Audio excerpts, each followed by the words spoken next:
चंद्रपुर नाम के एक छोटे से पहाड़ी गांव में अमन नाम का एक 18 वर्षीय लड़का रहता था। अमन बचपन से ही बेहद बदनसीब रहा था। उसकी माँ उसे जन्म देते समय ही चल बसी थी और उसके पिता हरिशंकर ही उसकी दुनिया थे। जब अमन सिर्फ 9 साल का था तब उसके पिता किसी जरूरी काम से पास के नीलगिरी वन में गए थे और फिर कभी लौटकर नहीं आए। उस दिन के बाद अमन इस दुनिया में पूरी तरह अकेला रह गया। अमन गांव के किनारे बनी एक पुरानी टूटी फूटी झोपड़ी में रहता था। उसकी झोपड़ी के पास ही गांव के मुखिया दीनानाथ और उनकी पत्नी कमला देवी रहते थे। उनकी कोई संतान नहीं थी। अमन के माता पिता के जाने के बाद उन्होंने ही अमन को अपने बेटे की तरह पाला। कमला देवी रोज की तरह उसके लिए खाना लेकर आईं। ये लो बेटा, खाना खा लो और अगर कम पड़े तो बिना झिझक बता देना। मौसी, मैं कब तक आप लोगों पर बोझ बनकर रहूंगा? अब तो खुद से नजर मिलाने में भी शर्म आती है। आप लोगों ने बचपन से मुझे पाला है, लेकिन अब मैं चाहता हूं कि मैं खुद कुछ करूं, अपने पैरों पर खड़ा हूं। अगर मैं आज भी चुप बैठा रहा तो पूरी जिंदगी खुद को माफ नहीं कर पाऊंगा। अरे पगले, बोझ कैसी बात करते हो? अगर तू हमारा बेटा नहीं है तो भी हमारे दिल का टुकड़ा है। तू बस खुश रहा कर, यही हमारे लिए बहुत है। कमला देवी चली गई, लेकिन अमन का मन भारी था। कुछ देर बाद गांव के मुखिया दीनानाथ उसे बाहर मिले। अब तुम बड़े हो गए हो अमन। अगर काम करना चाहते हो तो जंगल जा सकते हो, लेकिन ध्यान रखना, लालच में कभी मत पड़ना। अमन के मन में उम्मीद जागी। जंगल का रहस्य। अगले दिन अमन कुल्हाड़ी लेकर जंगल की ओर चल पड़ा। नीलगिरी वन में कदम रखते ही उसे अजीब सा एहसास हुआ। तभी उसकी नज़र एक अजीब आकार की कोयल पर पड़ी। वो सामान्य कोयल से बड़ी और डरावनी लग रही थी। अचानक उस कोयल ने इंसानी आवाज में कहा, मैं तुम्हें जानती हूँ अमन, तुम हरिशंकर के बेटे हो। अमन के हाथ से कुल्हाड़ी गिरते गिरते बची। ये कैसे हो सकता है? एक कोयल इंसानों की तरह बोल कैसे सकती है? मत डरो अमन, तुम्हारा डर मुझे महसूस हो रहा है। मैं कभी इंसान थी।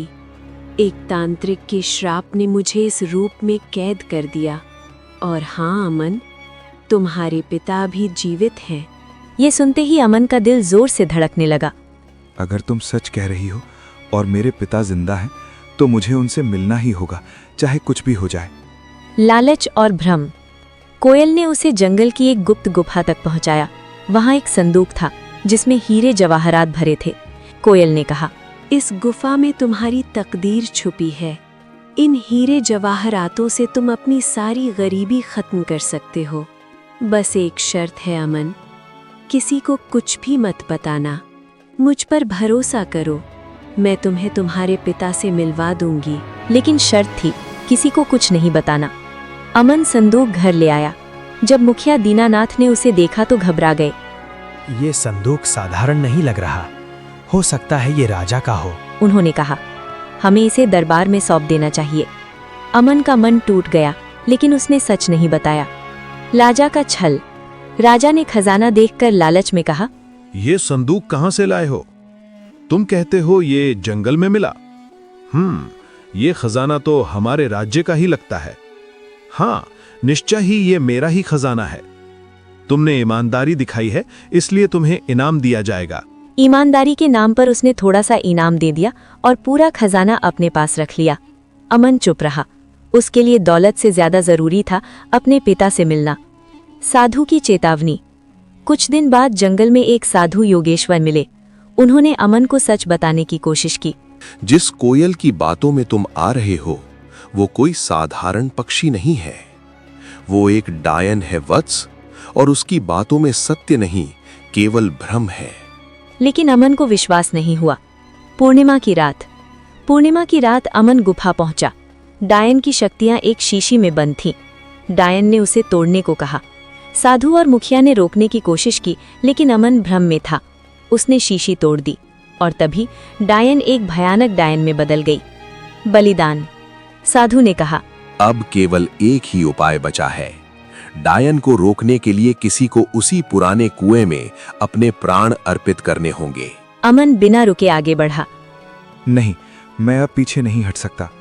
अगर मेरी वजह से ये मुसीबत आई है तो इसे खत्म करने की जिम्मेदारी भी मेरी है।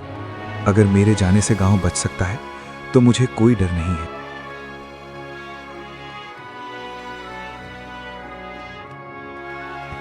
पिताजी, अगर आप मुझे देख रहे हैं तो माफ कर दीजिएगा। यह कहकर अमन कुएं में कूद गया।